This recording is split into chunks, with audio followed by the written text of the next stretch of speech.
Hello New Zealand, I'm Philip Duncan. Thank you very much for joining us as we track a consistent but windy autumn weather pattern that's coming in. And in fact, by Sunday, you could probably replace the word autumn with winter for some parts of New Zealand and the south. So let's kick off with the animated wind map. And like I say, this is a consistent weather pattern for the next 3 or 4, 5 days ahead.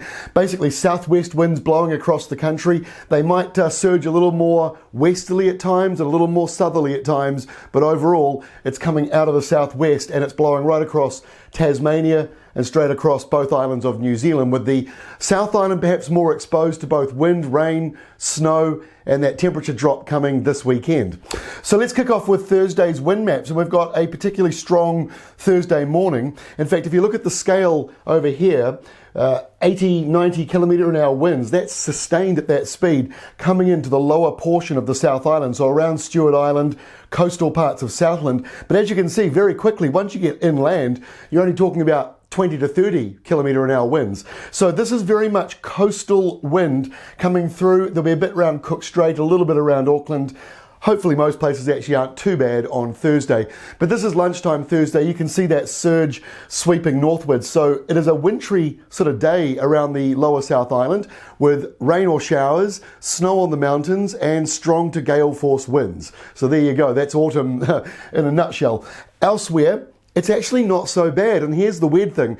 Despite the colder southwesterly, the fact that it's windy and the fact that it's coming in from the southwest, which means the Southern Alps protect much of the North Island. So with that in mind, you've actually got a fair bit of mild weather coming up over the days ahead. So cold in the south, but still mild in many other regions with either normal or above normal temperatures by day. Still a bit cold at night though, but by day, definitely in that warm group still. And it doesn't really change a great deal on Friday either. The winds do ease back though, so it won't be as windy on Friday in both islands, and the cold weather eases a little bit in the south as well. In fact, the winds turn perhaps a little bit more westerly. So Friday's a little bit of a breather day. Then we're going towards the weekend, and once again we're back to that surge of sou'westers coming back in again. It won't be too cold on Saturday. The winds are a little more westerly for the South Island, a bit more southwest elsewhere. Just a few showers in the mix, nothing too serious. But then we go to Sunday and it's another burst of rough weather. Take a look at this infographic. There's a lot on it, I can tell. But there's just the South Island showing here. So what this map shows you is where all the wind and rain and wintry weather is. So you've got in green here showers. These are just rain showers passing by the South Island.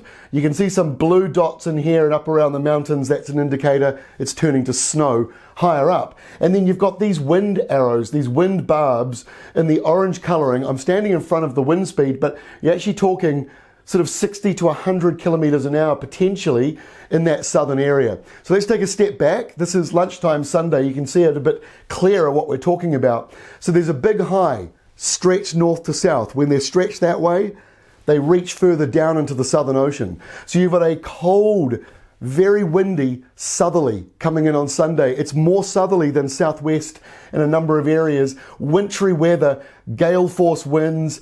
But again, some areas in the north may not be too bad, just a bit windy, but lots of sun and still fairly mild. So not everyone has this wintry change, but certainly the South Island and Wellington, those areas are certainly more exposed to the strong southerlies and the lower temperatures. Single-digit daytime highs around a large portion of Southland and Otago on Sunday. But it is short-lived because on Monday, that high starts to roll in and it starts to bring more settled weather. And next week, pretty much that high is dominating. That is all from me. We'll update you again tomorrow with the latest as we head towards the weekend.